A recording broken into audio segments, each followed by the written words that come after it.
MA उत्तरार्ध के प्रिय बच्चों, आज हम काव्य प्रकाश के विषय में थोड़ी चर्चा करेंगे। काव्य प्रकाश की रूपरेखा क्या है, इस विषय को लेकर काव्य प्रकाश का स्वरूप बतलाया जाएगा। लेकिन इससे पूर्व आप सबको यह ज्ञात होना चाहिए कि काव्य प्रकाश नामक जो काव्य शास्त्र है उसके लेखक आचार्य मम्मट हैं और आचार्य मम्मट कश्मीर में उत्पन्न हुए थे।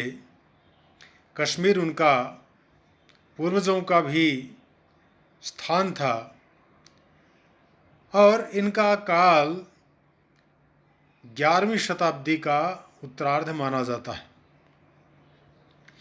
प्रिय बच्चों, जिस प्रकार से साहित्य शास्त्रीय ग्रंथों के लेखकों में आचार्य मम्मट सर्वोपरि लेखक माने जाते हैं, उसी प्रकार से काव्य शास्त्रीय ग्रंथों में भी उनका ग्रंथ काव्य प्रकाश सर्वश्रेष्ठ ग्रंथ माना जाता है। यही कारण है कि आचार्य मम्मट को सरस्वती का प्रतिरूप माना जाता था। इसीलिए आचार्य मम्मट को वाग देवता अवतार की उपाधि भी प्राप्त थी। आइए आज हम आचार्य मम्मट के द्वारा लिखित काव्य प्रकाश की रूपरेखा पर थोड़ी चर्चा कर लेते हैं। प्रिय बच्चों, काव्य प्रकाश 10 उल्लासों में बटा हुआ है। उल्लास का मतलब यहाँ पर अध्याय या परिच्छेद यह अर्थ लिया जा सकता है। जो 10 उल्लास हैं, प्रत्येक उल्लास में किसी न किसी प्रधान विषय को लेकर के उसे रचा गया है। जो प्रथम उल्लास है उसका नाम है काव्य प्रयोजन कारण स्वरूप निर्णय प्रथमोल्लास। अर्थात प्रथम उल्लास में आचार्य मम्मट ने काव्य का प्रयोजन क्या है,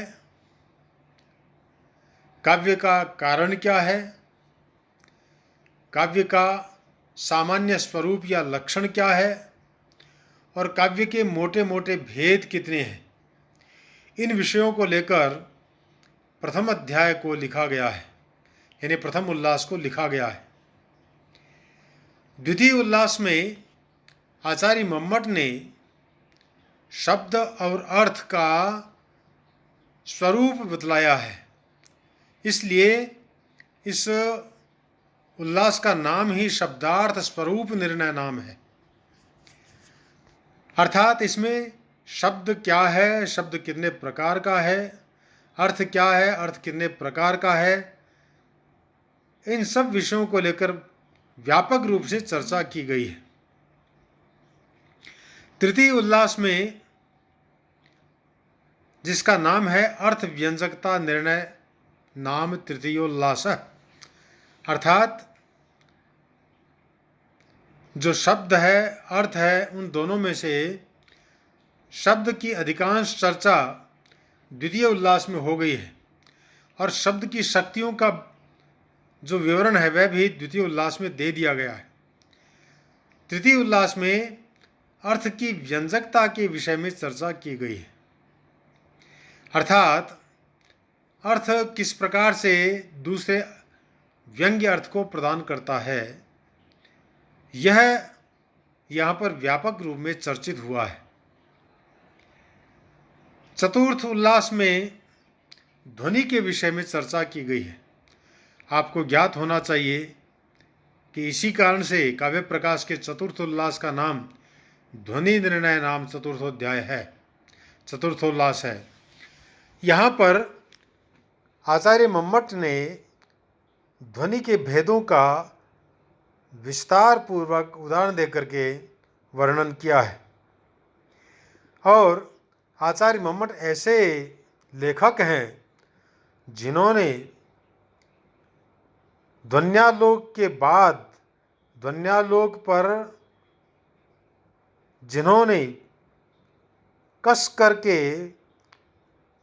आक्षेप लगाए कि ध्वनि नाम का कोई तत्व है ही नहीं, आचार्य मम्मट ने उन सब विरोधी मतों का खंडन करके और ध्वनि की स्थापना व्यापक रूप में की है। इसी प्रकार से चतुर्थ उल्लास में ध्वनि काव्य और उसके भेद का वर्णन किया गया है। ध्वनि क्या है? काव्य में जब ध्वनि की प्रधानता होती है तभी उसे ध्वनि काव्य कहा जाता है, उसे ध्वनि प्रधान काव्य कहा जाता है। पंचम उल्लास में गुणीभूत व्यंग्य या ध्वनि का वर्णन किया गया है, इसलिए पंचम उल्लास का नाम ध्वनि गुणीभूत व्यंग्य संकीर्ण भेद निर्णय है। इसमें गुणीभूत व्यंग्य या जो मध्यम काव्य है, जिसको आचार्य मम्मट ने प्रथम उल्लास के अंदर मध्यम काव्य नाम दिया है, और जो ध्वनि काव्य है उसको आचार्य मम्मट ने प्रथम उल्लास में उत्तम काव्य का नाम दिया था। मध्यम काव्य को इन्होंने गुणीभूत व्यंग्य नाम दिया था और अधम काव्य या अवर काव्य को इन्होंने चित्र काव्य का नाम दिया था। वस्तुतः आचार्य मम्मट ने तो उत्तम, मध्यम और अवर भेद से काव्यों के भेद किए हैं, प्रकार बतलाए हैं, लेकिन इनसे पूर्व आचार्य आनंदवर्धन ने ध्वन्यालोक में काव्य के 3 भेद बतलाए थे: ध्वनि काव्य, गुणीभूत व्यंग्य काव्य और चित्र काव्य। इन्हीं तीनों को क्रमशः इन्होंने उत्तम, मध्यम और अधम या अवर नाम दिया है। षष्ठ उल्लास में शब्दार्थ चित्त निरूपण किया गया, अर्थात इसमें शब्द और अर्थ का जो चमत्कार है उसको लेकर के जो चित्र काव्य है वह कैसे बनता है, उनको लक्षित करके, उनका लक्षण दे करके और उदाहरण दे करके उन्हें समझाया गया है। इसलिए षष्ठ उल्लास का नाम शब्दार्थ चित्र निरूपण नाम षष्ठोध्याय ऐसा रखा गया है।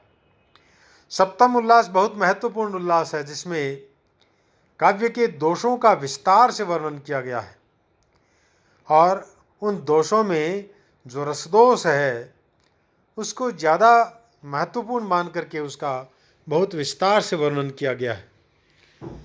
इसी प्रकार से अष्टम उल्लास में हम जाते हैं तो वहाँ पर आचार्य मम्मट ने गुण और अलंकारों का सामान्य लक्षण करते हुए इन दोनों में जो भेद है उसको बतलाया है। इसी कारण से अष्टम उल्लास का नाम गुणालंकार भेद निर्णय नाम अष्टमोल्लास ऐसा कहा गया है। नवम उल्लास में शब्दालंकारों का चित्रण किया गया है। आपको ध्यान होगा कि संस्कृत में प्रमुख रूप से काव्य अलंकारों के 2 भेद किए गए हैं, शब्दालंकार और अर्थालंकार। आचार्य मम्मट ने नवम उल्लास में शब्दालंकारों का वर्णन किया है और वहाँ पर 6 शब्दालंकारों को लेकर उनका विस्तृत उदाहरण सहित वर्णन किया है। दशम उल्लास, जो कि काव्य प्रकाश का अंतिम उल्लास है, उसमें अर्थालंकारों का चित्रण बहुत सुंदर रूप में किया गया है। क्योंकि आपने पहले ही सुना होगा कि अलंकार 2 प्रकार के हैं प्रमुख रूप से, शब्दालंकार और अर्थालंकार। अर्थालंकारों में अर्थ का चमत्कार निहित होता है, शब्दालंकारों में शब्द का चमत्कार निहित होता है। तो दशम उल्लास में अर्थालंकारों को लेकर के उनका विस्तार से वर्णन किया गया है और वहाँ पर उदाहरण दे करके, कई उदाहरण दे करके एक एक अलंकार के जो भेद हैं उन सब को अलंकारों के उदाहरण के द्वारा पुष्ट किया गया है। इस प्रकार से काव्य प्रकाश कुल मिलाकर 10 उल्लासों में विभक्त है और ये जो 10 उल्लास हैं, वास्तव में 10 उल्लासों में प्रथम उल्लास का जो काव्य लक्षण है, सामान्य काव्य लक्षण, ततदोषौ शब्दार्थौ सगुणावन अलंकृति पुनः क्वापि।